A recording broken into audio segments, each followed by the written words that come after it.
Hey all, and welcome to Geek Freaks. I am Frank, and today we're joined by Cheddar Hey, and Jonathan. Hey, y'all. All right, so let's kick things off with a shout out to Ronan Geek Official Podcast. They are friends of ours, another podcast very similar to ours, the Canadian version. They're celebrating their 100th episode this upcoming week, so you guys can swing by there. They're doing a special where a lot of other podcasts are submitting comments on how well they're doing and stuff like that. So just a shout out to them. They've been on our podcast before during a crossover, and I can't suggest them enough. They're really cool guys. So swing over there and check them out. Before we get too far in, what have you guys been watching lately? Cheddar, let's start with you. Have you watched anything good? oh man, nothing at all. To be honest, a lot of what's that one show? Baby Shark, with the newborn. Oh God, So that really? that shit's just recording, yeah. So honestly, it's been nothing on my end, unfortunately. What about you guys? Well, now I want Uh, to watch the Baby Shark. Hey, I just watched a movie this morning, actually, on Netflix, a Netflix original with some good actors. Project Power. Have you guys seen anything about Well, that? I've heard about that. Yeah, Jamie Foxx, right? It was pretty good. The production quality was pretty darn good. The story could have been better. Writers aren't the best, but overall, I thought it was a pretty good movie. I'd give it like a probably B minus. Okay, So well, I it's liked still it though. probably watchable. Very very good concept, and it's kind of like yep. What's that one with Mark Wahlberg? I don't know what you're talking about, man. Oh there's God! quite a few in Mach Horrible.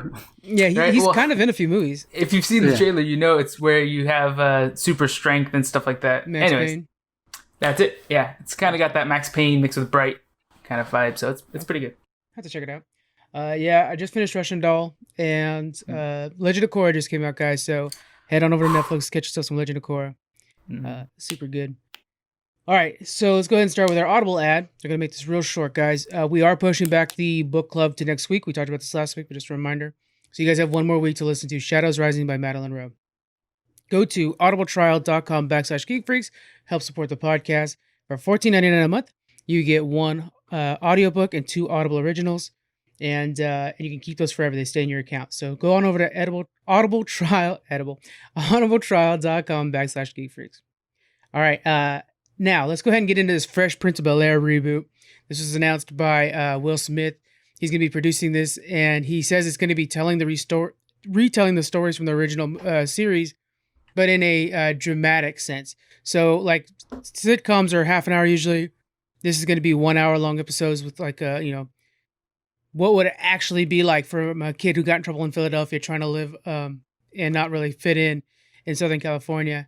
Do you guys think this is going to go well, trying to do a drama version of Fresh Prince of Bel-Air? I think it'll be great. I think it'll fit in a lot more with what kids these days are used to seeing on TV. Anyways, if you make a remake of Fresh Prince the way it was in the '90s, it's just not going to land. Maybe we'll watch it for a little while for the nostalgia, but then Yeah. we'll get bored and move on. So I like that he's retooling it for the next generation. Pretty cool. Yeah, no, I agree. I think that it's going to give it a realistic feel. It's going to be more of a drama. It's going to be hard not seeing Will Smith in it because when I think of Fresh Prince of Bel-Air, I think of the dance too. You can't forget the dance, right? Yeah, get a Carlton in there. Carlton going on, but I do think the realistic is going to bring a big crowd, and Yeah. what he's going to do with it, I think it's going to be good. They haven't casted it yet, so he could actually play like Uncle Phil or something like that. Would be really cool if Will Smith was playing the old man. There is a fan-made trailer made by Morgan Cooper. He was made it in 2019, but after this news broke, it kind of was trending and has been like the example of what this would look like.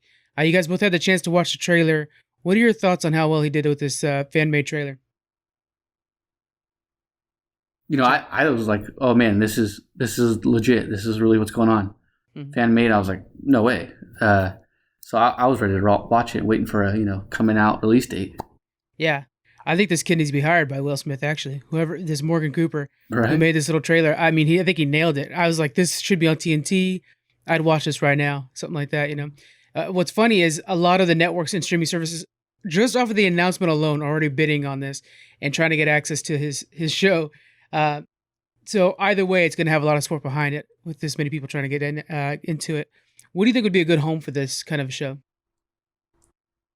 I think John? CBS should pick it up. I mean, they have a lot of good family content on CBS All Access already, so I think that'd be that. Or, I mean, the clear staple would be Disney, but Disney's already got a lot of this kind of stuff, and too much competition probably already. They don't need something like this.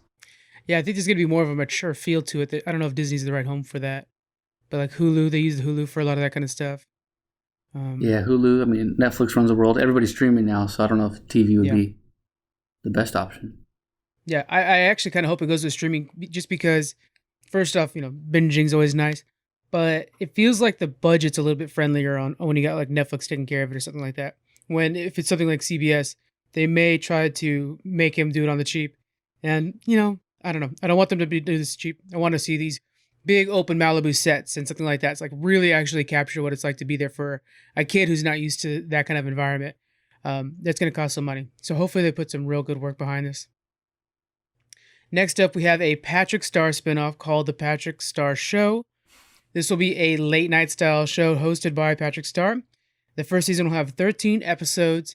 This is the second spinoff announced, and the first one's called Camp Coral, which is a prequel to SpongeBob. That one's done with like CGI and stuff like that, and is going to All Access. The other one is going to actually go to Disney. Into Nickelodeon. So, what do you guys think about spinoffs of old cartoons like this, and specifically SpongeBob? What do you think, Cheddar?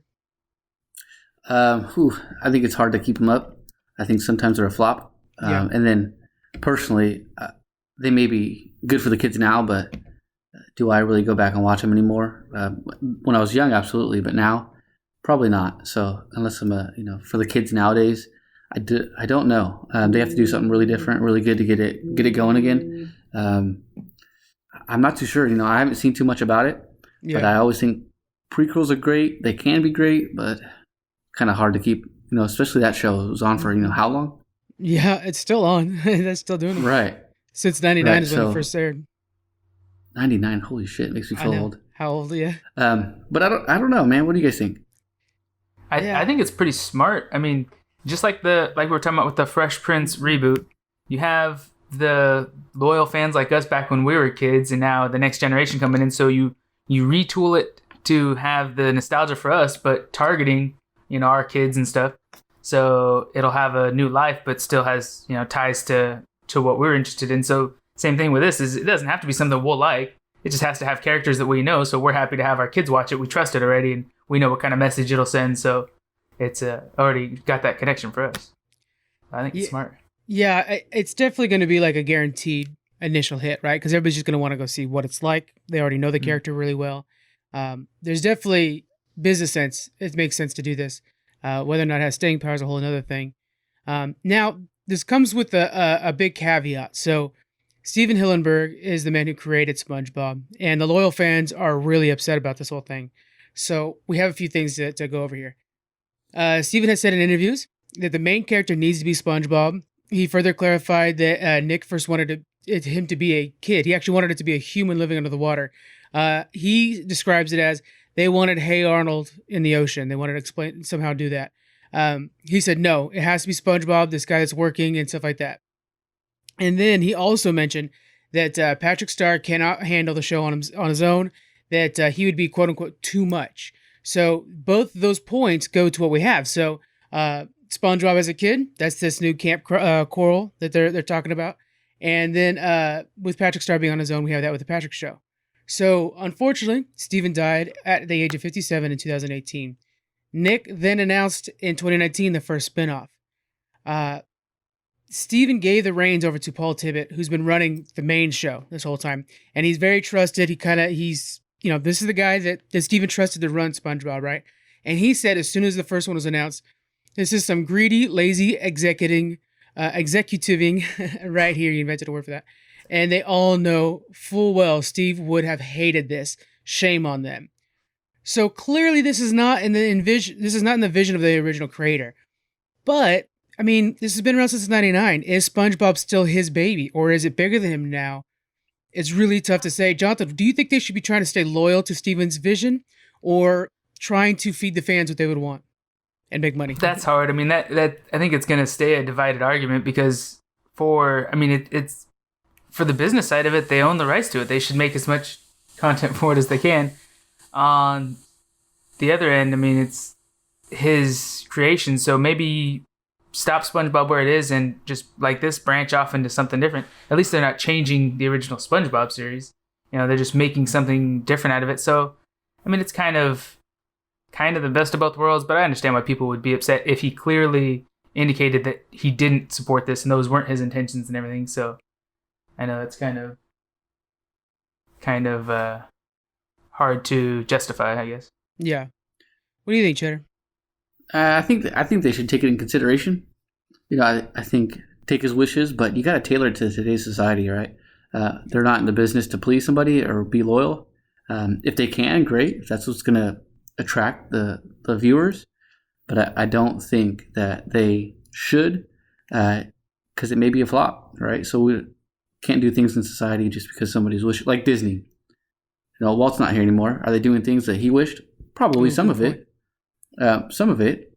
Maybe as much as they can, but they can't do everything.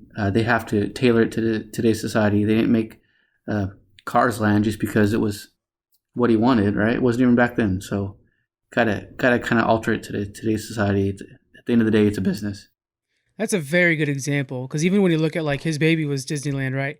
And they're now going to be introducing beer into the Disneyland side of things. And as a, lover of Disneyland and beer, I'm excited for this, because me and Miguel would walk across to Disney California Adventures to go buy a couple beers, then walk all the way back to Disneyland. By the time we get back, we're ready for a couple more. So it's going to be nice to have him in there. And that's something that Walt Disney was adamantly against. So yeah, it's against but as in modern day, we appreciate beer in maybe a little bit different way than they did back in Walt's time. It's hard to say what that would, I don't know. It's a tough one.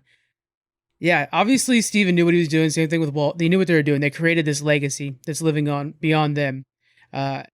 Were they right? That's something we're gonna have to see how this pans out just in the ratings alone. How well the show's handled.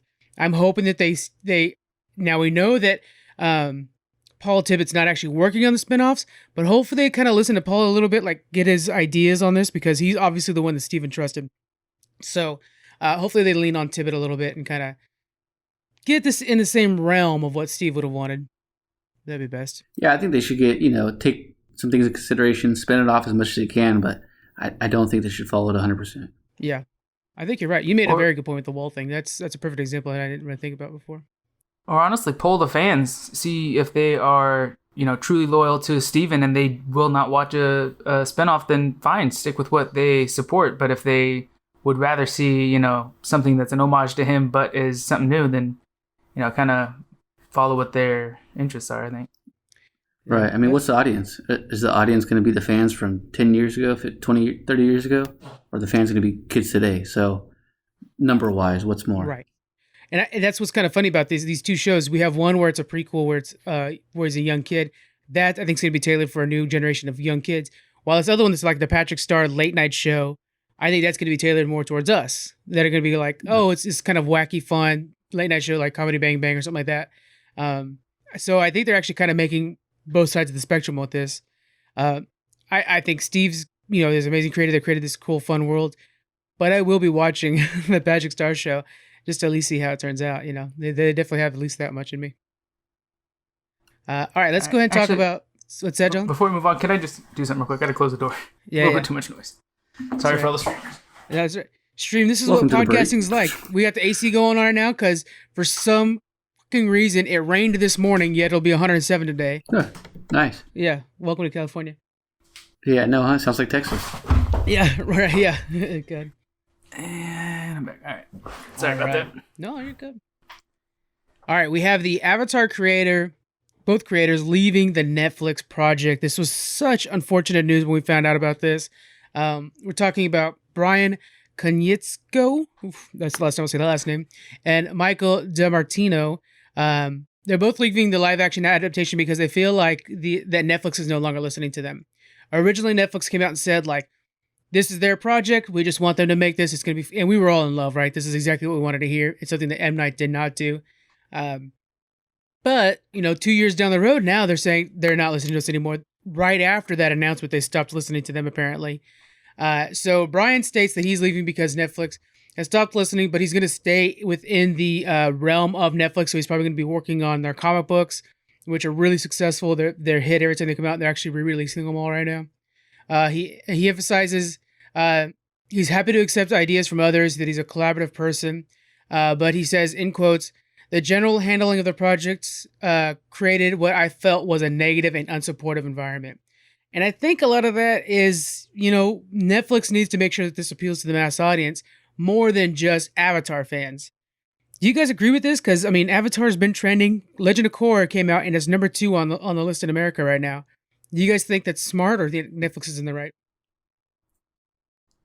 I think it's great. I think it's great that the creators left instead of just going along with it and trying to, make something, whether it's what they envisioned or not. Mm-hmm. But it's devastating because I don't want to see Netflix continue and produce something that's subpar.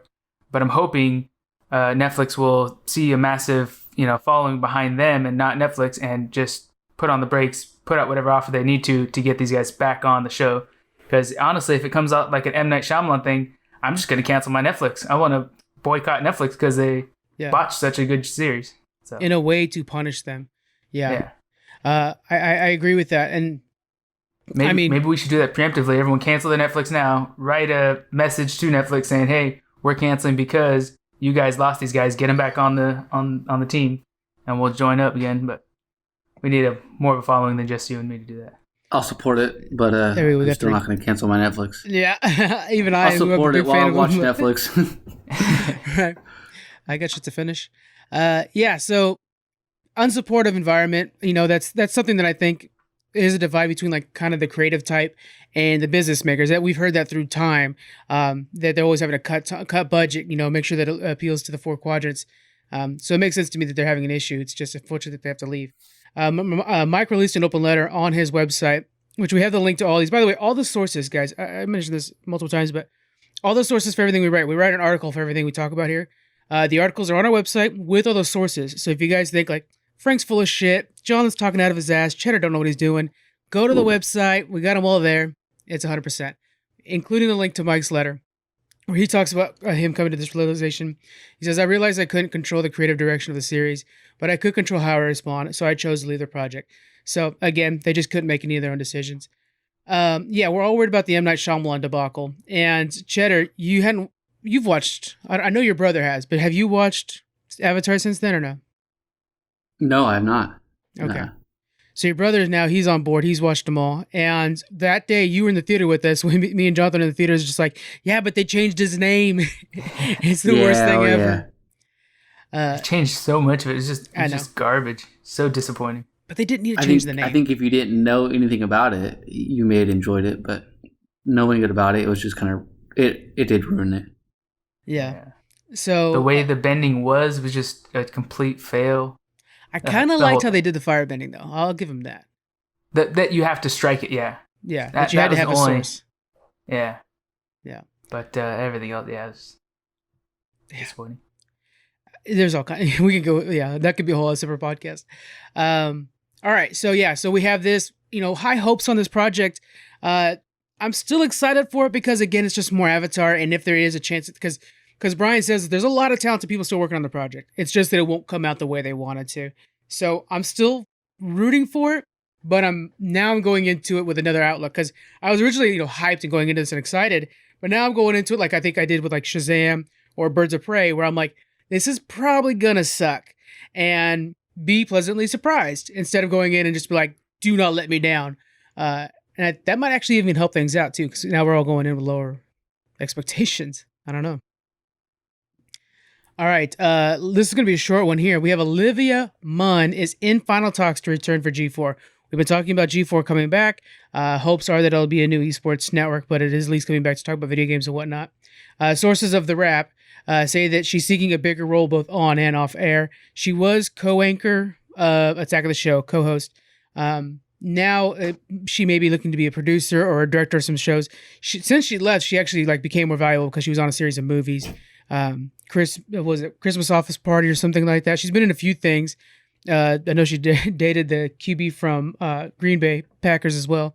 That might raise her resume. I don't know. Terrible. Green Bay. Bad as the Cowboys. Wow. Okay, so this is going to be the last podcast that we ever do. It's a shame. but it's been fun working with you guys. No, yeah. So, so she's coming back, and I think that's pretty great. Do you think the network needed her back, or could they have just gone without her? Cheddar. I mean, how much followers is she going to bring, right? So I think without somebody bringing back, you're going to have some kind of, you got to attract somebody somehow. So how are they attracting people now?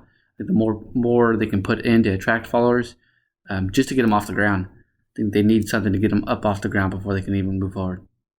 That is a very good point, because maybe they can grab somebody like, not necessarily Ninja, but somebody like Ninja that has 160,000 views every time he plays a video game. Right. That would be a good idea to grab somebody like him as a host, because then you're talking about bringing real followers in. Olivia Munn brings in a lot, but she's kind of become like more mainstream. When, I mean, go with the source, go with Shroud, go with Ninja, go with somebody like that. Dr. Disrespect. Oh my God, a show with Dr. Disrespect. I know Daniel would be subbed forever. That would be a good idea. That's a good idea to think of that way. Yeah. John, do you have anybody else you'd want to host a video game talk show? I honestly don't watch very much streamers at all, but I would just say whoever the most popular streamer they could afford, I'd grab them. But yeah, I mean, you need somebody that has a little bit of that social appeal too, that can talk good in the camera. But other than that, yeah, whoever has the biggest following for their type of games. Yeah, I like that idea. We have all these casters too that do all the esports, and you might as well. By the way, on the esports front, my two favorite Overwatch teams just lost yesterday. That's San Francisco Shock and the London Spitfires. But you guys root them on. On the 16th is Shock, so I know you guys are going to be on the 22nd is the next Spitfire game. Root them on, guys. Check out Al. Right now we're going into we got playoffs and championship season right now, so it's really fun. It's a good time to be following some Overwatch esports. All right, we have a big one here, guys. The next few I think are real big ones here.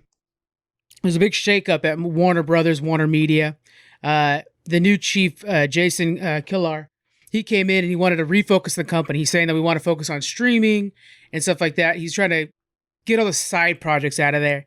Unfortunately, that means a lot of people's jobs are at risk. So, according to Hollywood Reporter, I'm sorry, let me rephrase this. Hold on real quick. I got mixed up here. He's pushing HBO Max. That's why it's been really successful. It has 36.3 million subscribers already, just launched last month. But that's because they've been putting everything into it. They've been acquiring outside, shows and stuff like that to put on there. They've been shuttering a lot of DC Universe to put on there. So that's why it's really doing really well. We had a rumor that they were going to sell the gaming division. It actually was backed up, but it sounds like they're actually either backing away from that or it was never going to happen. So it sounds like the gaming division's staying under Warner Brothers. That's very good. They make a lot of great games. My favorite, of course, is Shadow of War, Shadow of Mordor, but they also make all the Batman games and the Legos, stuff like that. Really solid games. So one of the big things they're doing is they're trying to sell Crunchyroll. This is where we needed Daniel on the show because he's one of those guys that has Crunchyroll probably running right now as we're talking, just playing some random anime that I don't know about. This has a huge anime library and 3 million subscribers. The parent company is trying to move them as part of the restructuring, and the current top bidder is Sony.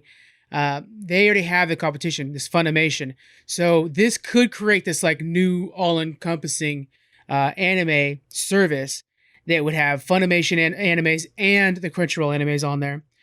Warner Media is wanting 1.5 billion, but Sony's trying to negotiate a far less price. I think this is a good idea to kind of have one sole place that's bringing things over to America, especially Sony would be really good at it. It's been a bit since I've gotten to an anime, so if I could get one sub and really kind of catch up on things, I might. What do you guys think about this? And have you guys been into anime recently, or it's kind of something that falls on the wayside? John, what do you think?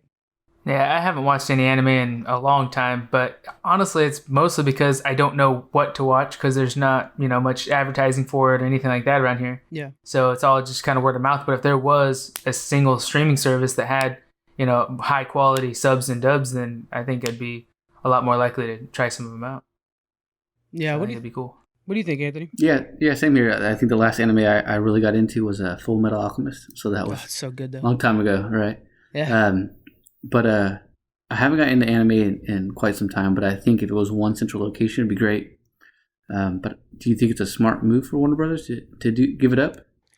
Yeah, I don't think it is. For one thing, as soon as this was coming out, I was discussing with somebody else this prospect, and they brought up that the fact that there's a Crunchyroll section in HBO Max, and that they love that because it's that part of HBO Max that curates animes for them to watch. So it's a really good way for like maybe the mainstream guys like you two and myself to kind of find like, oh hey, look, this is a place where I can go and discover animes instead of just word of mouth or like whatever Daniel tells me to watch.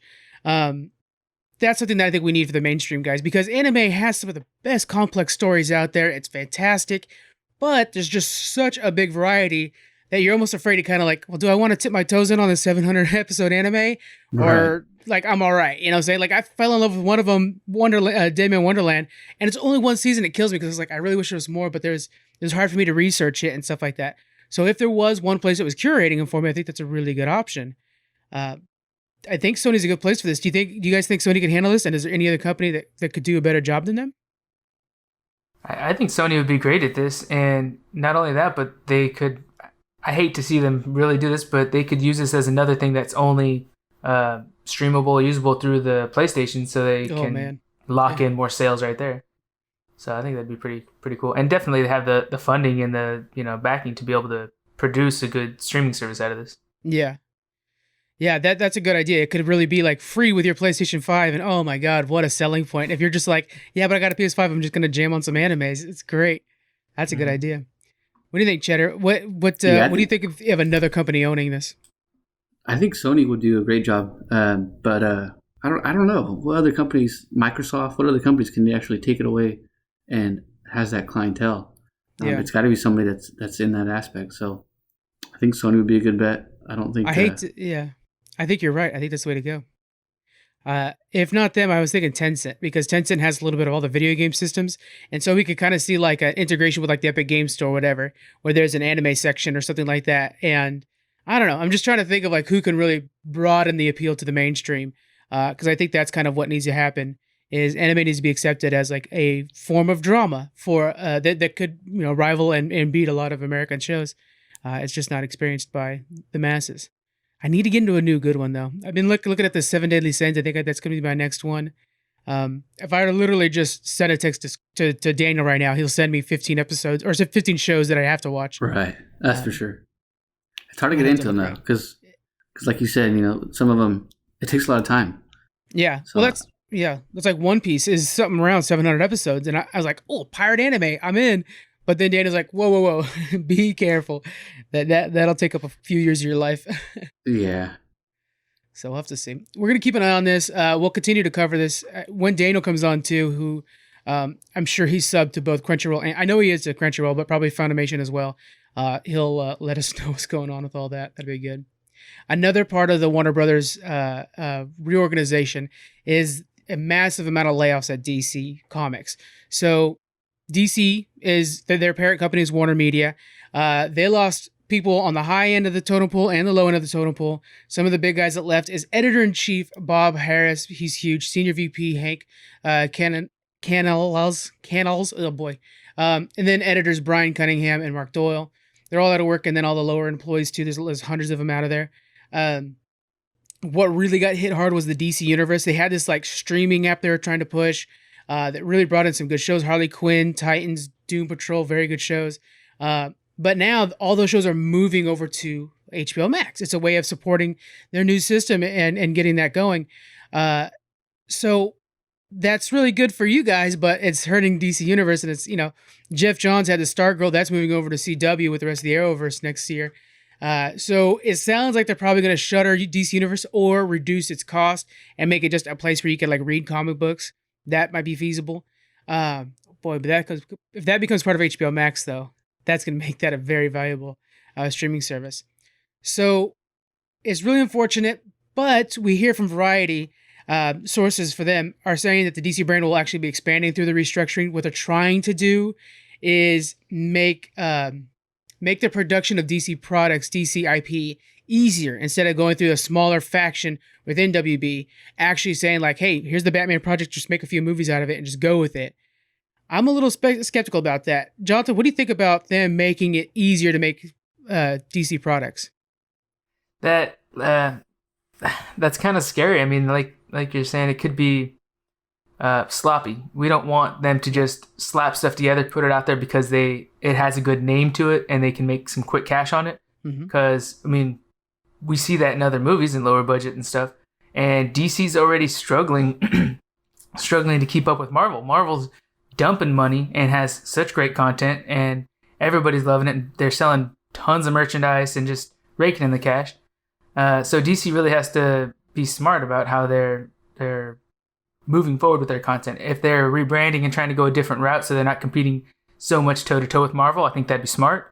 But to try to slap stuff together quick so they have high volume content, I don't know. I mean, unless they're trying to do all Arrowverse kind of stuff that's quick, made for TV, just bulk content for a younger generation and stuff. But I think if you're trying to do high budget movies and sell lots of merchandise and things like that, then you need to really hunker down and not try to pump stuff out so quick, but put more quality into it. Yeah. So you think the smaller publisher was more important than throwing it in a machine like Warner Brothers? How do you think this is going to affect the future of movies, Cheddar? So I think, like John said, I think it's all about the content. So I think the future of movies is going to kind of depend on how much the content goes. With them, I wouldn't want to pump something out like that either, because it's just going to, what's going to go further? Bad word of mouth or your good one. So it's going to be all about quality. So I think producing bad movies is going to just kill what they have going on now. Yeah. For myself, I can see some positives coming out of this. So DC Comics, they've been around for a long time, and they've focused on, for a long time it was, we just lost Cheddar's video, that's right. For a long time we've seen it like whatever sells comics, right? So it was a boys club throughout the 80s and most of the 90s too. We saw like the long hair Superman and stuff like that, real boys club. With Warner Brothers getting involved, we could see something more focused along the lines of like, well, how can we spread our audience beyond just comic books and that comic book audience? And so we might see some more characters. And we've seen that recently. So like Stargirl getting her own show. The Wonder Woman movies being directed by a female director. Those steps are something that comes from the Warner Brothers side of things. So we actually could see Warner Brothers spread things more. I want to see a Hawkgirl movie so bad. Hawkgirl's amazing. Let's get that going. And this could be a way to actually kind of spread the docket. Batwing, a really great character that's not touched, but he's basically Iron Man, just in the Bat family.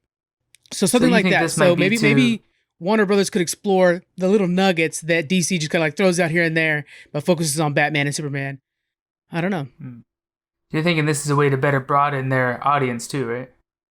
Yeah. Yeah. So because Warner Brothers I'm just trying to think of the optimistic part of this. So because Warner Brothers is all about trying to bring in as much people as possible, and DC for a long time, not necessarily anymore, but for a long time was a boys club, we could see with the widening of the audience, a more inclusive mindset. Think of how like Marvel now is leading a lot on Miss Marvel. I love Miss Marvel. She's a really cool character with an Indian descent. And so that brings in more fans that may not have found somebody to identify with. And I think Warner Brothers is going to do a better job with that than DC Comics will, because Warner Brothers is all about how much money can we make. And I'm just trying to think of like the good side of this whole thing. Making more money, well, you need more people for it. So that's I think it's better like that. It might be something, like you said, it might be introduce somebody, see how it goes, and if it blows up, they can actually increase the content from there. That's a good point. Just throw something out there, see how many people can grab it, and then if it's a flop, but if it's good, keep going with it. Yeah, and that's a good point based on how Marvel has developed over the last 10 years or whatever. When you used to think of Marvel, you used to think of Spider-Man or Hulk or Iron Man, just a handful of staples. Now you think of Marvel and it's thousands of characters. They have all the X-Men in them, and just the Endgame shows you this battlefield full of superheroes that they have. So, but when you think of DC, you still think Superman, Wonder Woman, and Batman, and that's about it. There's a handful of other ones that are kind of cool, right, but they're not real staples of their brand. So for the mainstream, what you mean, right? Not the mainstream's just seeing the three characters. They're not seeing even the Green Lantern, which is like one of the highest echelons of their characters, has one real bad Ryan Reynolds movie. And, he could be utilized better. Hal Jordan and John, those two together, they're working on a project with those two together. And there is an HBO Max series coming that's an animated one. But man, those two as a buddy cop system make that. That's so good. And I think WB, they have the physical power behind it too, Let's really make that happen. What's nice Yeah, nobody is likes DC. what's that? What was that, Cheddar? Did we lose you? I think so. I think we lost him again. That Texas internet, guys. That Texas internet's being fun with us. Yeah. So DC's now being ran by Jim Lee. He's the one that's going to be running the expansion of DC. He's this legendary artist. Squeaks has all kinds of his action figures because they actually have like the Funko Pop's Jim Lee edition. Squeaks has a shelf full of those. They're amazing. His design has really influenced a lot of the modern art style of these DC characters. So seeing him, and he's won countless awards.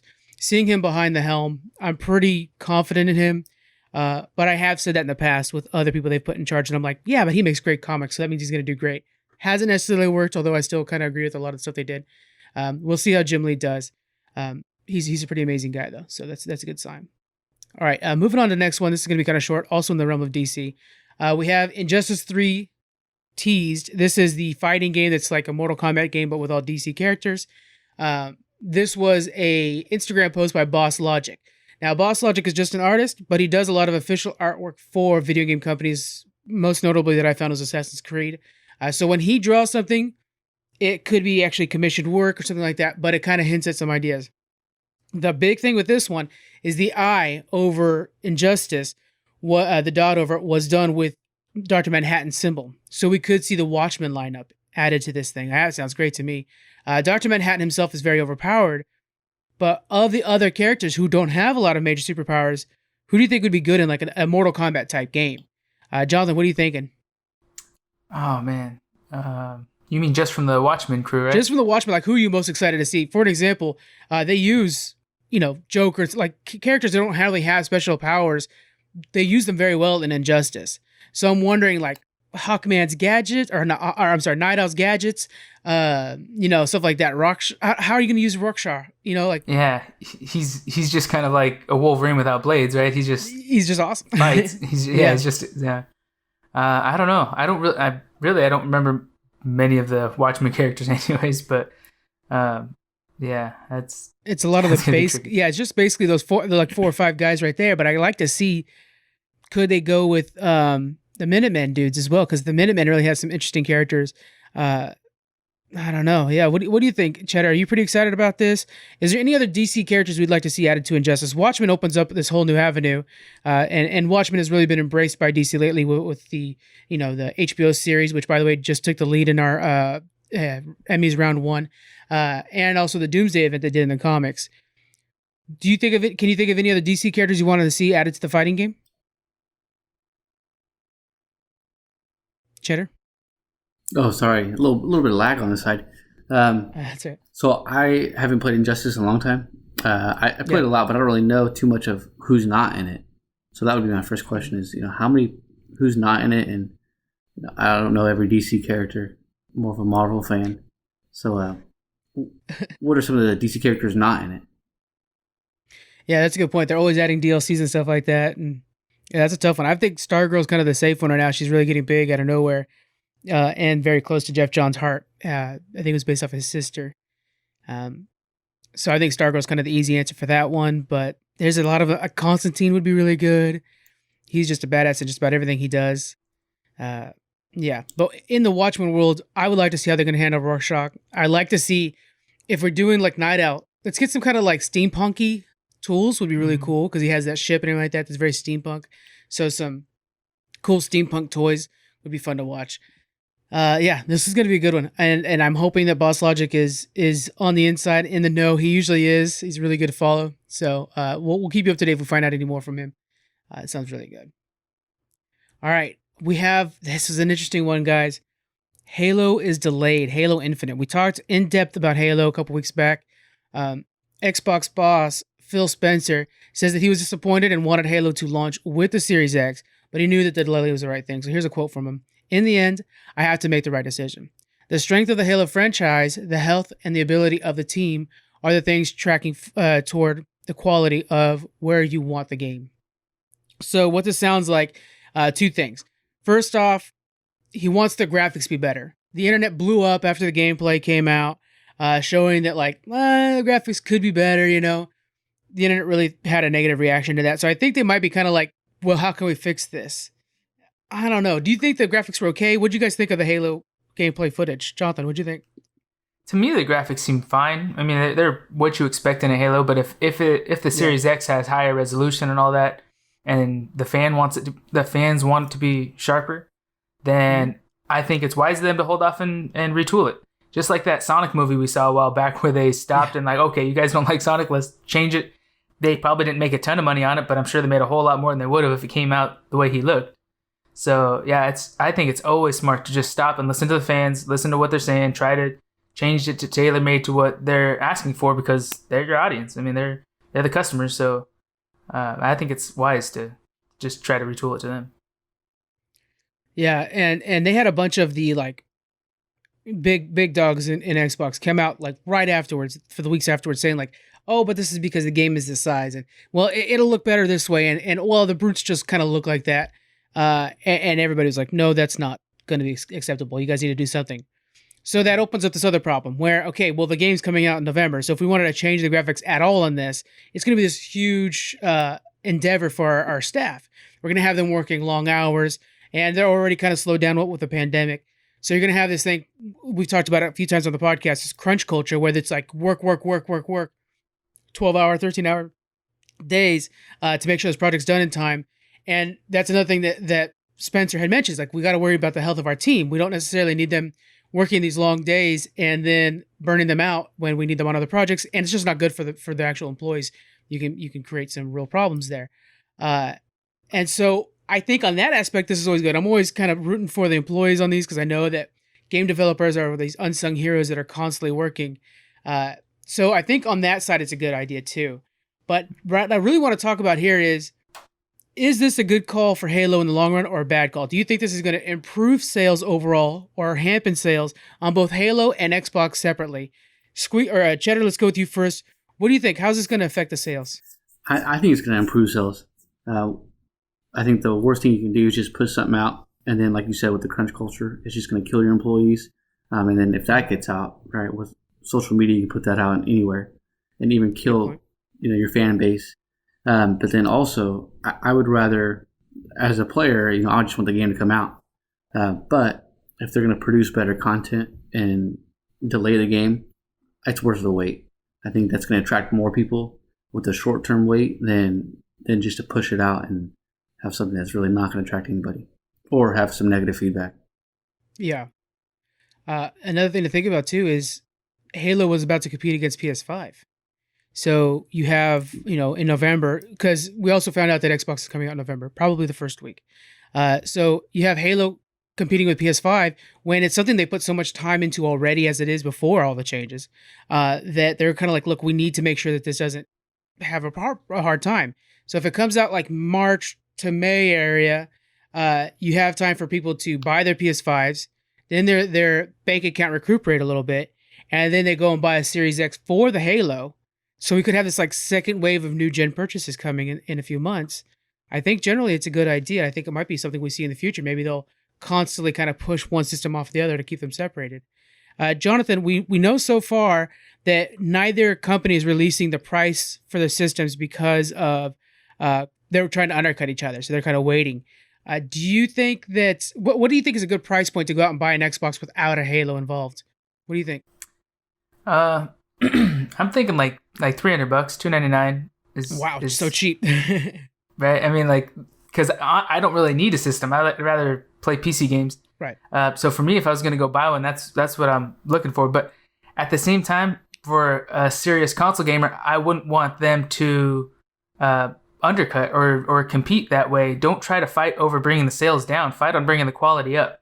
If there's something more you can put into the device, like if you're going to have to postpone the Halo game and come out next year in May or June or something like that, then it wouldn't take much to make it a Halo skinned Xbox. Just do a different paint scheme or just graphic stickers that come with it or whatever. So it could be a special edition one with a special controller or something like that.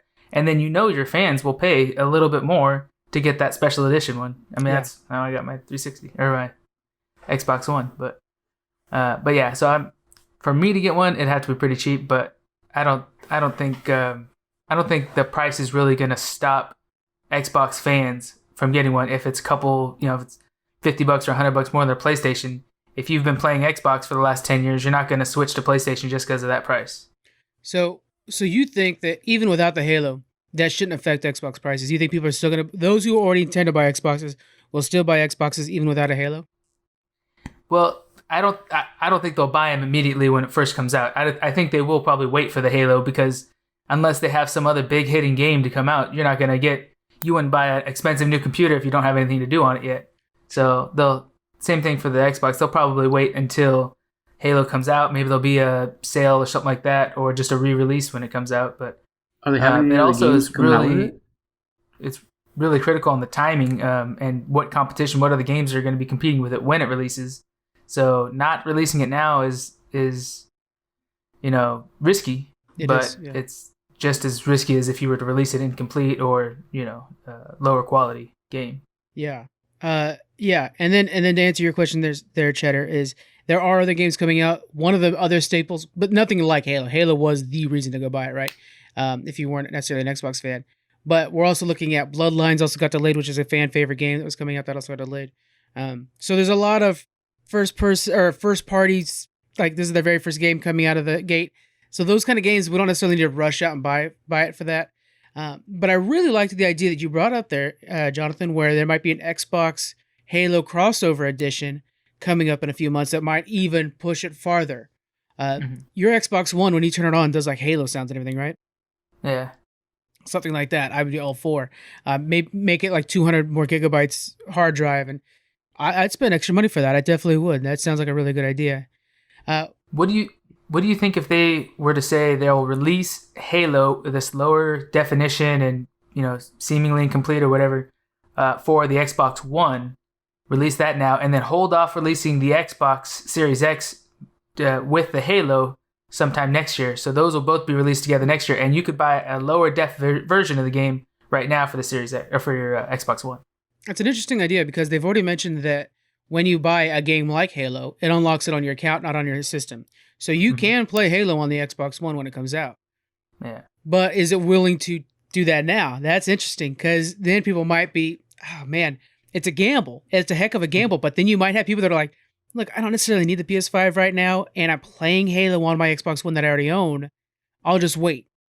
That would be I wonder what that would do. Boy. And when you get the Series X and the full, the full new version of Halo, maybe have an extra couple chapters on the end of it, a different alternate endings or something like that with the upgraded graphics and maybe free DLCs or whatever. Something to really perk it up. But to have your Xbox wait to be released until the game is ready, I think would probably help with sales on both of them. That's a good point, yeah. It would be very frustrating if I found out that there was DLCs right after the launch, because then that means that they made those DLCs before the graphics were better. And that would be very frustrating to me. It's like, you guys could have gotten this done. But yeah, in general, I think because it'll create a second wave of Xbox purchases, I think when we look from, a few years from now, looking back at the launch of these two systems, I think this will help them. And we'll have to track that. We'll have to see when Halo comes out. We'll look at the Xbox sales and see how that's doing. I really think that's going to be helping them in the future. All right. Let's move on to the situation over Blizzard. We did not mention this last week. We wanted to wait to really kind of give it more of a spotlight.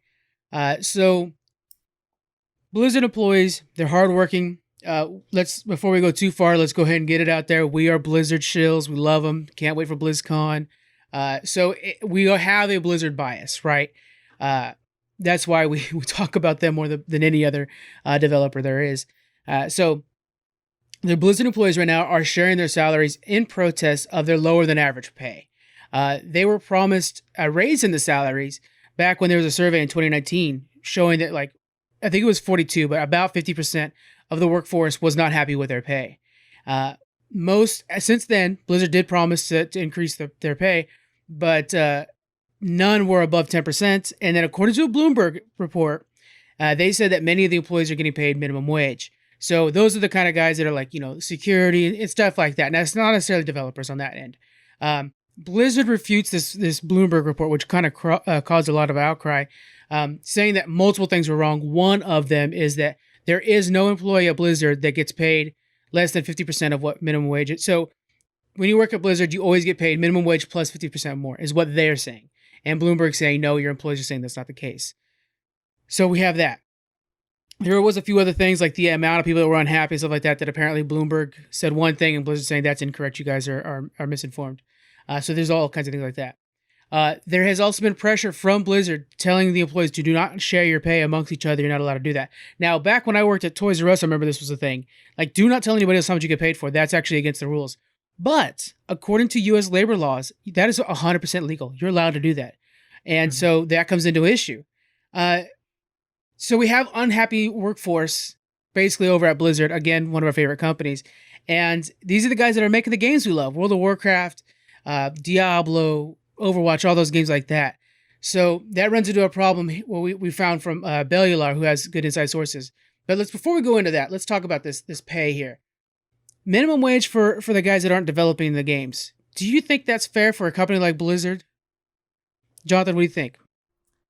Well, I think I think we as consumers, we expect the top quality product, right? We expect an amazing game, and we pay whatever Blizzard wants to charge for it because, you're not going to skip out on a patch or something like that. Never. So I think it's totally fair to expect that their employees who are of a company making such high quality product, Tesla employees aren't getting paid minimum wage. They're not getting paid $13 or $15 an hour. They're 25, 26, 28, whatever. So even the custodians, I'm sure, are making way more than minimum wage. So a company like Blizzard that's not making entry-level indie games, I think it's only fair that they pay their employees comparable to the quality of their product. Yeah. And I like that idea. That, look, you guys make this high-quality games that everybody's crazy to go buy. You're not a struggling company that's trying to just put out their first game. Everybody in the workforce, even at the entry level stuff, should be appreciating the bounty of the efforts. You know what I'm saying? Like, we're getting this much back. We should all have some fun from that.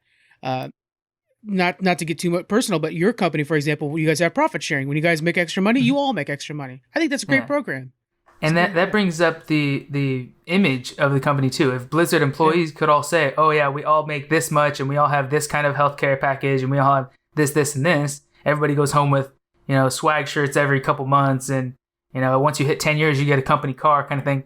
That just improves the brand, not alone the life of your employees and the quality of their job, their dedication to the company, but it makes your brand look so much better. Of course, you're going to want to go work for Blizzard if you have all these benefits and they obviously treat their employees well. Yeah. Now, Cheddar, you're familiar with HR. What are your thoughts on employees getting paid minimum wage at a company that's successful? I say fire them all. No, I'm just playing. Man, someone's a Bickerton. No, I think like John was saying, you got to have those perks, right? So you got to have any kind of benefits, right, to make people want to stay. But at the same time, you got to pay people based off their skill. So true. Yeah, I see that. You gotta. I'm paying you for your skill, and if you're not the top developer, what makes you think somebody as a janitor, not to say they're not important, should make the same amount? Right. I'm not saying that they all make the same amount. I'm saying that because we're not at a company that's hurting, should they be paid more than minimum wage? I think it should be paid more than minimum wage. I mean, I think everybody should be paid more than minimum wage, right? Who can live off that? But you got to take in consideration what their skill level is. But you got to have those perks, right? So if you're paying me minimum wage, why do I want to stay, right? Of course, I go look for another job, but if there is those perks or bonuses, then it may be a reason to stay, or profit sharing.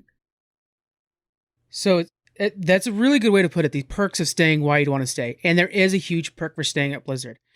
Great segue, guys. I'm calling it out for no reason. Okay, so Bellular, who's an excellent reporter on all gaming industry, guys, check out Bellular. He does have a tendency to make 10 videos about one topic just because he needs to get the views to pay the rent, but he's a really good source. He actually has inside sources at Blizzard. So people that work there that, of course, anonymously talk to him because he can't reveal them. He can't necessarily say who they are. I mean, I respect him that because I trust him. I've been following him for a long time. But he's saying some of the biggest names in there, they stay with a lower pay because the perk is you get to work on your favorite game, World of Warcraft or Overwatch, something like that. That's the perk, is being able to pour your soul into this product that you in turn play, or you just really love the world of Azeroth, or you really are inspired by the hope, by the characters in Overwatch and stuff like that. is that fair that that is a perk? The idea that you just really love the product you sell. Like, say if you're Mhm. working at Pepsi and like, man, I hate Coke. It's all about Pepsi. I'm a big Pepsi Diet Pepsi kind of guy, so I'm willing to take $20,000 less than the guy at the same job in another location. Because that's one of the things. Is some of these big names that I've, I'm not sure the exact names, but big names are like, look, I can go over to EA and get 20,000 more, but I'm working in Azeroth right now. Jonathan, what do you think about that? Do you think that's enough of a perk to stay at a job? That's hard. That's hard to debate because I I'm on both sides of that. Yeah, I same man. It's agree that it is a great perk if you really love that game. If you're a guy that loves to sweep and you want to sweep for minimum wage, that's cool. If you love that specific game and you want to work on it and you're willing to do it, you're willing to do it voluntarily for free, and you just want to come in, sit in the desk, have that gossip time with your coworkers who are also working on other games, whatever. That's cool. That's one thing. But at the same time, that employer is getting the same benefit from you at no cost to them that they would get from somebody else, and their competitors are paying full price for employees. Why do they get the benefit of having a free or discounted employee? Because that specific employee's emotional connection to their product. So I do think the brand and having a quality product and wanting to work in that environment, wanting to work on a certain product, is a perk, and I think the employee should be able to enjoy that. But I still think they need to be compensated in another way. So if you can't increase their pay, but they really like that game, I would say give them special credit in it. If you really like to, build structures in World of Warcraft, okay, we're gonna have you you get to build a statue of yourself, or your childhood home, or something specific that is their additional form of compensation, or they get credits in the credits of the game, or a certain share of stock or something like that, something that is Stocks I can addition. see. Yeah, that's Yeah. tough because it's like, so again, I try to relate it to other businesses to kind of help the people listening at home, like how to explain, or in their cars, how to explain this. So it reminds me like Budweiser, I think it is, lets you take home a 12-pack a week or something like that. Something like that. Yeah. So it'd be kind of like equivalent to that, where it's like, yeah, but you also get 100K of gold a week from World of Yeah. Warcraft. That could be sketchy. It's a tough one because does that count? It's not real. It's not like because like beer when you bring it home, it's physical can, but virtual reward. I could see it as like a fun perk, like, oh, you hit your 10-year anniversary. Here's a statue to you, because they do that a lot when somebody dies. For example, Rekful, a very famous streamer for World of Warcraft. He unfortunately passed away recently, but they put in an NPC, a rogue that says some of his lines and stuff like that in the game. And you can go visit him in here. And there's one for Robin Williams. That's a genie that's in the middle of Oldham that you can go talk to, and it'll say some of the lines that he's famous for. Those are like honorary perks I can see, but to make that as part of compensation for employment is a little bit tough. That's I know it's a real tough one. It's hard to say though. Like, wonder if you work for a grocery store, you get Target or whatever, you get 10% off. Is that kind of like the same thing, right?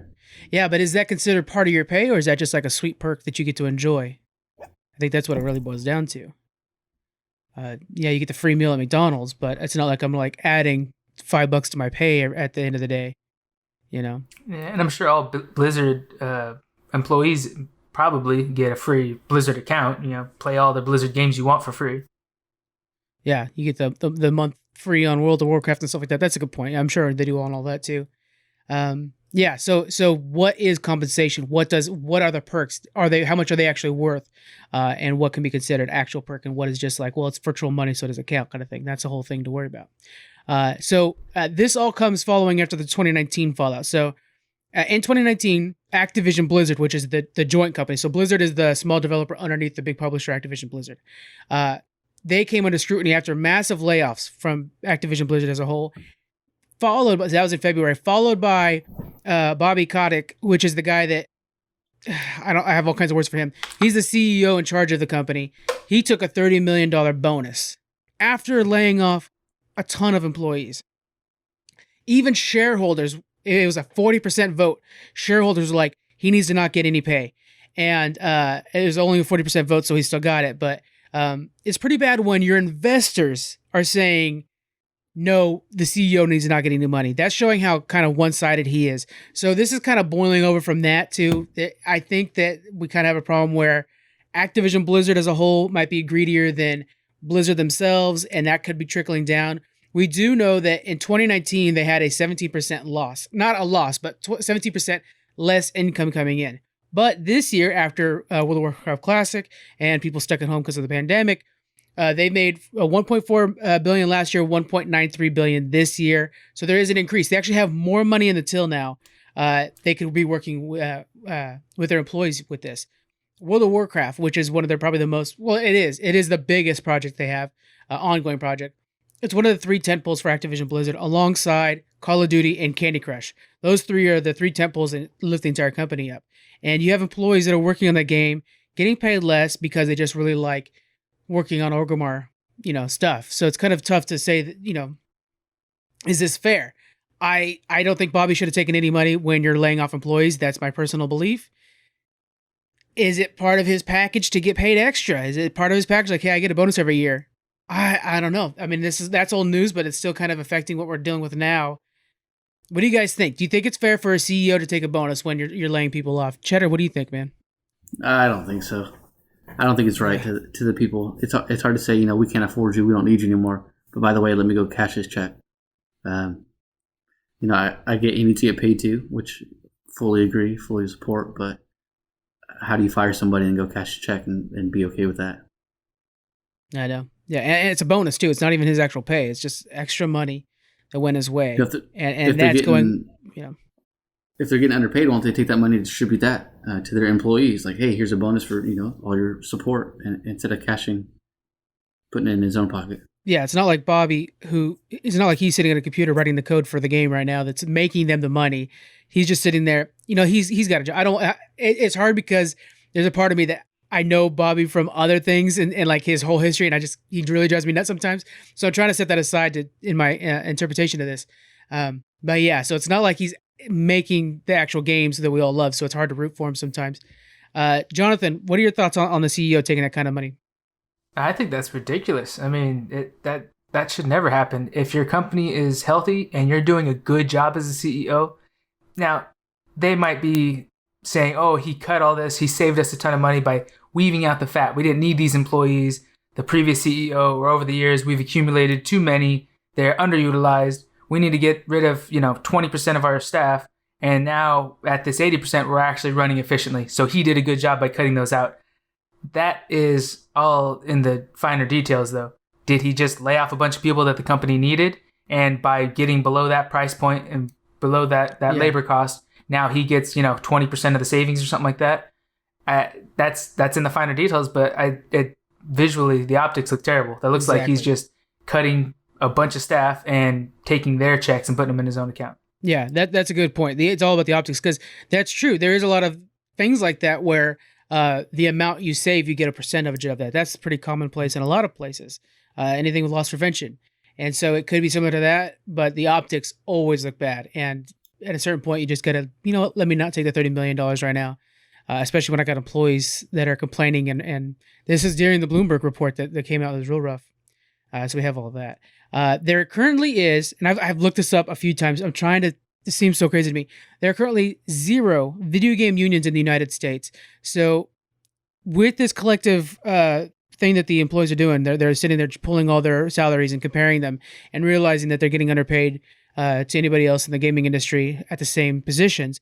They are on the cusp of trying to create a union, right? They want to kind of try to create a union here at Blizzard. Now, my argument is Blizzard, if you do this, you'd actually be the first company to create a union. You'd create these new standards. It reminds me of Blizzard of old, like doing the right thing if they were to do this. I think a union is the right way here. I know that there's different spectrums on whether you guys think unions are good or bad, but I think especially here, it'd be really needed. Jonathan, do you think they should unionize over at Blizzard? I think that's a great idea. I always think a union properly managed is a great idea, because all it does is give the employees a voice and ensures that the employer can't take advantage of them so much. A union can be, overused and be a detriment to the employees at some points. But yeah, I don't think it's a problem. In fact, I think for Blizzard being such a big company, for them to take the step to form a union and have a little bit of say in it and be the image of it, I think that's a good idea for them as such a big company too. And to fold in, other companies that want to be protected under it. It could be a separate division that they manage and everything, but I think that's a good idea for such a big company to be the leaders of something like this. That is a hell of a good idea right there. Cheddar, we're going to get your response on that. The idea that if Blizzard were to take the lead on this, and a union would actually have a better way of shaping what a union is in the video game industry, instead of waiting for it to come in on them and they're getting strikes. That's an interesting idea. Cheddar, what do you think about that? Again, you're familiar with the HR thing. Do you think they can get ahead of this and actually control what the union would look like for them? I think so. I think, like you said, give the employees a voice. I think that's the biggest thing that's not being heard right now. Mm-hmm. And that's the reason why they're speaking out already. So why not give them the ability to do that? My question is, how is a union going to hurt the company, though? Is it going to play any negative points to the company? That's one thing to look at before they, I guess, move forward. But as an employee, I think that's going to save them in any kind of situations like this. Yeah. Yeah, there are, of course, the horror stories of unions being mobbed up. That's always the kind of the thing is like, they're mobbed up and then they're using the unions outside of the actual interest of the employees. So there is always that to be concerned with. There is a group, if you guys want to help support Video Game Workers United, or video game workers, there is a group called Video Game Workers United. It's an organization, international, that helps employees that are not a part of the union kind of organize and kind of put pressure on companies that need fair treatment and stuff like that. So a lot of what they do, if you're not an actual video game worker, is share information. They actually even have meetings you can attend. You can see if you have a local branch near you, attend a meeting, see how you can help, and really put your support behind the actual guys making the games you like to play. So you guys check out GameWorkersUnited.com. I actually just signed up for to see if I could be submitted as a video game journalist, because it's kind of what we do, and see what I could do. They have the local chapters here in San Francisco. I'll have to go to a couple meetings and report back on what that's like, and see if we can't help the guys that are working really hard for the things I used to waste my time with. I think that's a good idea. All right. That was. I wanted to really make sure to dive in on that one. We did a good job. We have one more real big thing here. This has been kind of crazy. Apple versus Epic. Now it's actually Apple and Google versus Epic games. So we're going to go into the story about this. But before we go into this is Fortnite. And Squeaks isn't on the show, so we got to know, are you guys familiar with Fortnite? Chet, are you playing Fortnite over there in Texas? Am I familiar with it? Yes. Am I playing it? No. No, we got to get you on Fortnite, man. Squeaks is all over it. He's like he's a 12-year-old. He's streaming it all. I'm not playing it. Yeah, right. And Jonathan, you haven't played Fortnite, right? Nah, not at all. Okay. I have played it. I am awful at it, but I have played it. I actually really like watching the esports of it just because of how fast people are and how wacky it gets towards the end.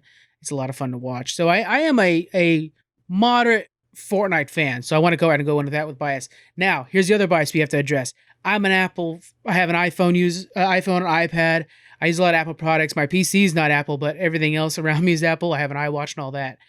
What kind of phones do you guys use? Jonathan, what do you got over there? You're an iPhone man? iPhones, yeah. All iOS stuff. iOS everything. Okay. Oh, man. I'm Android. You're Android. Okay, so Google's part of this. So those are kind of the major two companies. And now we need to know, is there another option out there? I know Microsoft makes a phone. They actually have a new phone on the docket coming up soon, but it uses the Android system. And in the United States, can you guys think of another operating system on phones? I really have a hard time thinking of one. Maybe if you get a Motorola. Not really. I mean, yeah. No. Yeah, not really. I mean, the phone I have is a OneNote, but it's powered by Android. Right. Yeah. I think even all the cheaper no-name brands are still using the Android system, I believe. Or most of them, at least. I think you're right. So I keep going back and forth on this. Yeah, I keep going back and forth on this, but it kind of boils down to the fact that, like, can I think of another video game phone operating system? And it's really hard to do that. So, okay, let's go ahead and get into this now. Apple and Google, they both take a 30% cut from all sales through their app store. That includes in-game apps. So say you're on Candy Crush and you really need to get the extra, hearts to go more levels. 30% of that's going to Apple. On the 13th, Epic Games, which runs Fortnite, decided to put in-game app purchases that were not part of Apple. So it literally said, we have a screenshot on the website, guys, of what it would look like. But on the top, it says Apple pay $9.99 for 1,000 V-Bucks. V-Bucks are the in-game currency for Fortnite. Or you can do the Epic discount payment, which is what they called it, for $7.99. And they're claiming that, that's without the 30%, so that you guys can, the customers are getting the fair amount without having to pay Apple extra. Okay, sure. Now the PC hasn't been that way, but sure, whatever, guys. Now, when they did that, that's a violation of their agreement with both Apple and Google, because Google has that in their thing that you have to do everything at the 30% cut. Apple quickly removed Fortnite from the App Store. Google followed a few hours later on. Epic then went after them with lawsuits. So Apple last week, I want to say it was, Tim Cook, the guy that runs Apple now, he was in Congress trying to defend Apple in an antitrust lawsuit. There is some questions of whether or not they have a monopoly. Especially on the App Store, they have such a tight grip on that thing. So then Epic's lawsuit is saying you guys have a monopoly. And not only that, but we're defending thousands of apps that are having to play under your rules. So they're kind of taking up the mantle on this. Do you guys think they have a monopoly? That's the question here. This is what it's really boiling down to. Jonathan, what do you think, man? You're already shaking your head. Well, yeah, just like you're saying, who else makes an operating system? There's the two big giants, and you have no option. I mean, especially like if you've had Apple products before, you kind of just go with it because that's what you know, and you don't want to have to learn a whole new kind of technology. It's made to be user friendly, and they make a pretty good product, but they have their stuff locked down.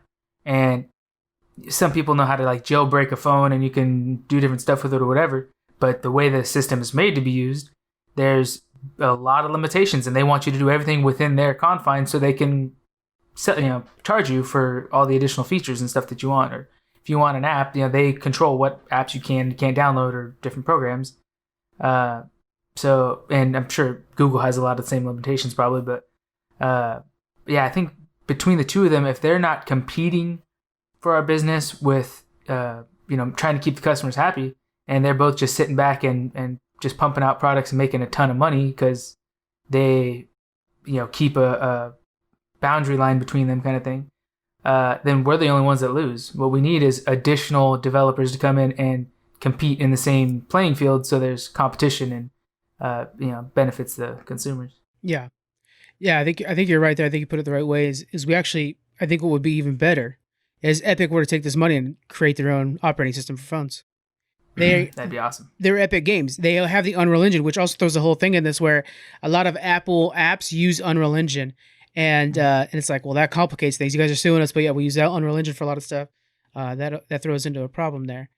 Okay, so the lawsuit's going in, and then we have Epic also throwing stones with this ad they put out. They put out it's a replica of Apple's famous Super Bowl ad, 1984 Super Bowl ad, that shows, like the original shows, a woman running into a room full of people being brainwashed by a big screen with a dude with glasses. She throws a big hammer, shatters the screen, and like, we're changing the world was the idea. That was the idea that Apple's thing back then is like, we're revolutionizing computers, and it won't be the same anymore. It was not IBM's anymore. And that was the case. The Macintosh took over the world for a bit there after that ad. Fortnite went ahead and did the same thing, now with their characters going in and shattering a screen that has this big Apple talking. You guys watched the ad and mimicking it. What do you guys think about this ad? It was very well produced and everything like that. Cheddar, what was your first impressions when you saw Epic had made this ad and put it out there? I think it was pretty funny, actually. Yeah, that was funny. I think it was funny. I thought it was funny that they kind of low jabbed Apple there. Yeah. Apple has the leverage, but I do think it was pretty funny how they came out. But at the same time, if you don't like the way Apple does it, then are we breaking up? Don't go through Apple. Did we lost him again? At the same time, good final words. Yeah. What do you think there, John? What are your thoughts? So I like it. I think it looked really good. It was clean and polished, especially for an attack ad. That was kind of surprising, but I think it's a good stance for them. They know who their audience is, who their consumers are. They know that the gamers are gonna relate with this, but it's showing their customers that they're not backing down. They put money. They didn't just go out with a cell phone and make a little quick snip. They put some funding, some money, and some time and attention into an attack, saying, our feet are planted. We're not backing down right now. This is a fight that we're going to fight, and we would hope that our consumers are going to follow. Okay. We're on opposite sides on this one, I think is what it is. Okay. So, let's generally get an idea here. Who do you think's in the right? Do you think Apple versus Epic, who do you think's in the right? I think there's multiple problems that they're fighting over. So, first off, I think Apple's right when they say you can't sell your product through our system at a cheaper price, or if we have a contract and you're voiding the contract, then we're going to take you off. That's outright correct. But I think Epic has a good perspective in the fact that, hey, you guys forced me to do this because you tie our hands with everything we do, and we just want to sell our product to our customers. So because you monopolize the industry, we have no other way to do it. But I like your idea of them developing their own phones and operating system. iOS. Make it a gamer phone would be cool. Yeah, put it on the Razr. The Razr's got a great phone. I'm sure they would be happy to have Epic as the new iOS. This reminds me of the AMC and Trolls kind of battle. Yeah, with Universal and Universal versus Right. AMC. Yeah, you're right. It's similar to that because you have two big dogs that really control their industries and what can be done. So which side are you kind of siding with here, Cheddar? Man. So I guess it depends on what we're looking at, but I'm kind of gonna side with Apple, right? If you want to run through Apple, you do it their way, or go somewhere else, right? Yeah, or hit the highway. But I think there needs to be they need to find a middle, but at the same time, it or walk away. I agree with you on that. I'm actually, when this first was going down, I was on Apple's side because it's the rules are clear. It's 30%. You want a part of it. You want a part of it. You don't want to be on the phones. Don't be on the phones. That's the rules. There is a question of monopoly there, and I do actually think the more and more I ponder the situation, there is a monopoly there, and there should be something done with that. I'm not necessarily sure what. Maybe this is what antitrust laws did back in the day, what they probably should be doing now. We saw this what happened with Microsoft. And NBC, for example. NBC used to be the station for the whole country. Then we had ABC and stuff like that after an antitrust law kicked in. Maybe the App Store for both Google and Apple is run by a whole other company and not actually by Apple. That would probably be the resolution to this. But, okay, so here's the thing. I'm rooting for Apple on this thing just because Epic, I think, came out looking like douches.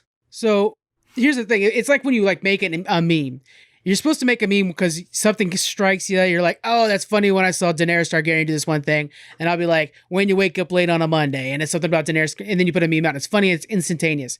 But this reminds me of those kind of people that are like, hold on, I really got to think of a meme. Okay, let me think of a funny image. Okay, hold on. Now I got to think of something. Like, you're overthinking it. That's not how the internet works.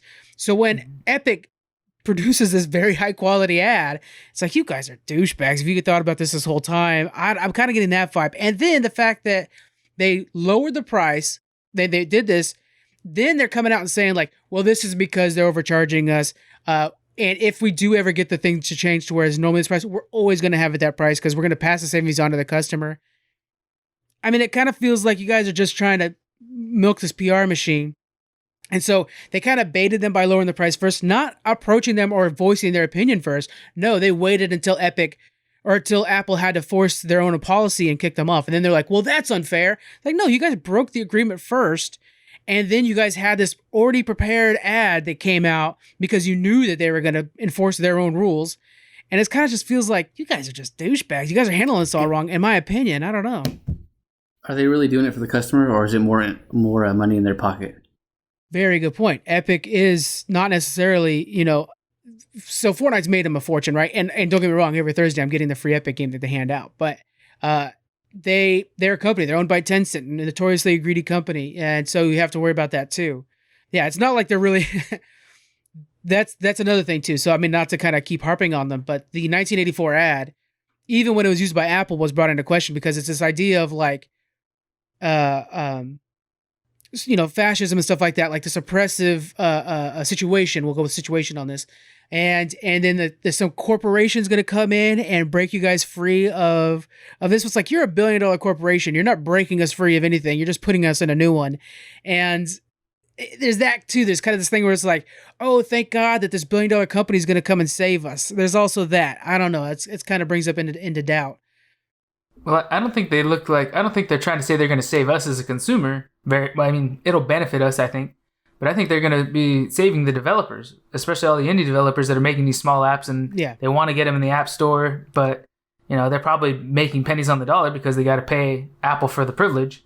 So I think they're breaking that hold that Google and Apple have over their stores and that connection to the consumers, because they've developed the technology with the phones, and that's great, and they're making a ton of money on it. But if they're the only ones that have it, you have to go. Everybody has a phone. Everybody's got one in their pocket, and that's their way to connect to the internet now.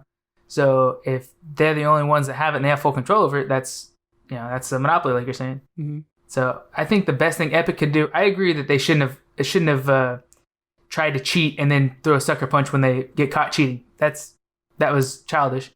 But I think what they should do is rally other developers, other game developers, to do like a boycott or whatever against Apple, and really try to hit them hard. Like show them through the proper channels that we will pull our products off your system, and you're going to struggle. Your customers are going to struggle. You're going to see the demand, and then we're going to have to sit down and negotiate more flexible terms with your software. If they go through the proper channels, but they would need a lot of support from other developers to really have an impact on that. That you nailed it right there, John. That's exactly right. That's the way they should have done it.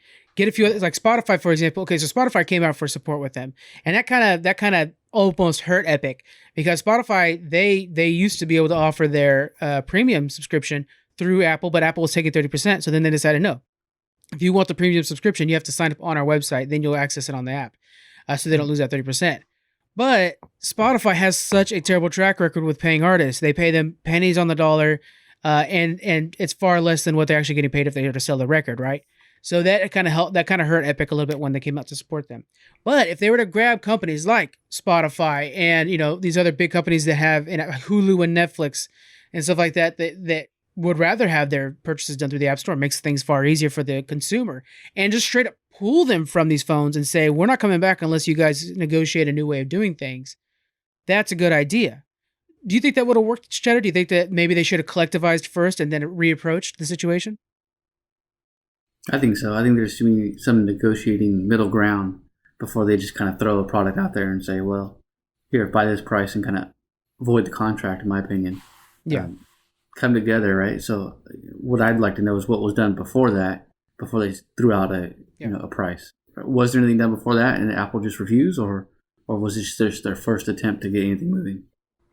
That's true. We're hearing it when it's getting loud, when the arguing is getting visible, but maybe they've already had negotiations in the past that nobody was able to see. That's true. Yeah, we're just seeing now. We're not seeing what could have led up to this. That might change my viewpoint on siding with Apple if there's something was done prior. So yeah, I mean, more to come, right? Yeah. Last week we talked about too. This kind of came also at a hard time because the Project xCloud just got denied by Apple because they couldn't do their own reviews. And that's one of the things that Apple's arguing is like that 30% pays for us maintaining the Apple's App Store. They're saying that the App Store runs more efficient than any other thing. It's super encrypted because everybody's payment, is submitted through there. So to run it costs money, and they need that 30%. Now, 30% of Fortnite's money is it's a ton of money. So it's kind of tough because it's not like it's 30% from some small developer that's selling just, a couple extra hearts or something like that. No, this is Fortnite cash. This is a $100 million thing coming in your way. So here's my solution to this whole thing is exactly what Steam did. So Epic already tried this shit with Steam before. And I think I sided with Steam when we had this argument before. We talked about it about a year ago, if not more, where, they were also doing, I think it was a 30% cut for Epic and Steam as well. And Epic said, no, it's going to be 12 for us. And then Steam, to try to compete, decided, okay, it's 30% still. But after you sell X amount of copies of a game, we move it down to 25%. And then X amount after that, we move it down to 20%. I think that would work well with the phones as well. If you were to make it like, hey, Apple, look, after you guys sell, $1 million worth of product, we take it down from 30% to 27%. And then just kind of keep sliding that scale down to a bare minimum of like 20 or 15%. I think that's a lot more feasible, and it rewards those companies that become more successful on your platform. I don't know. It's really tough because, you know what it is? It's a monopoly. They don't have to do that. Go find another company that's going to do that then. It's a tough one. I don't know. So if Epic made their own operating system and they had their own store on there, what would you want to see different in it? The free game every Thursday I want to be on my phone. That'd be really good. It should have a built-in streaming service like we're seeing with like Microsoft and stuff like that. If they were to embrace that, if they were to make a gamer-friendly phone, I'm 100% on board. The only problem is one of the big reasons I stick with Apple for all my peripherals is because Apple's encryption is beyond so many other people. They have a security team that's constantly on it.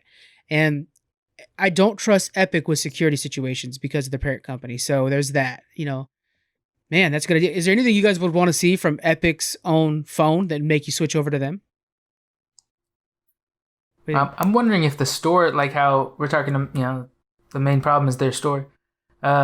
Instead of charging 30% of whatever the app sells for, then that goes to the developers.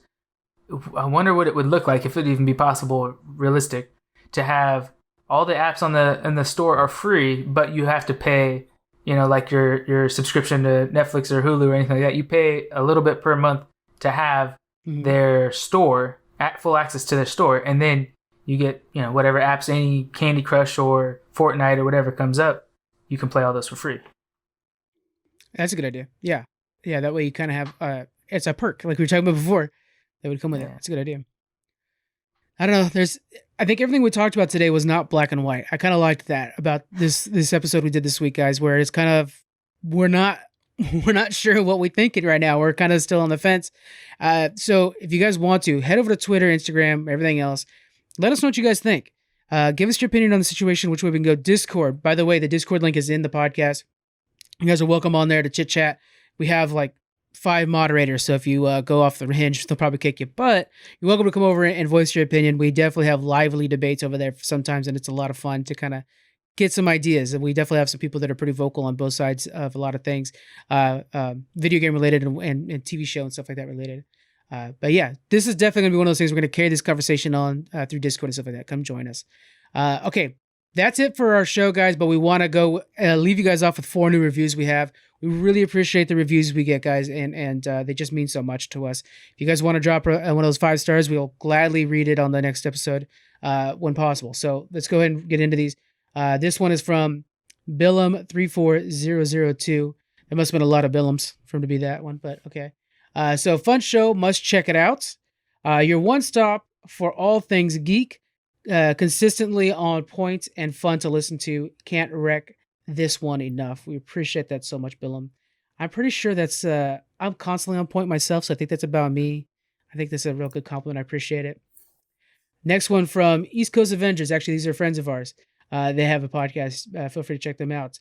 What a podcast. There's not enough great things to say about this podcast. Funny, informative, knowledgeable, and just amazing. All caps on the amazing. Keep it up, guys. Praise hands. Thank you guys so much.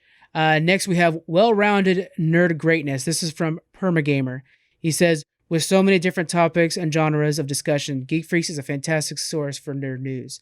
From gaming and comics to toys and industry news, this podcast has a bit of everything. I had a blast learning about the game console drama and the NES Lego. Great work. Subscribed.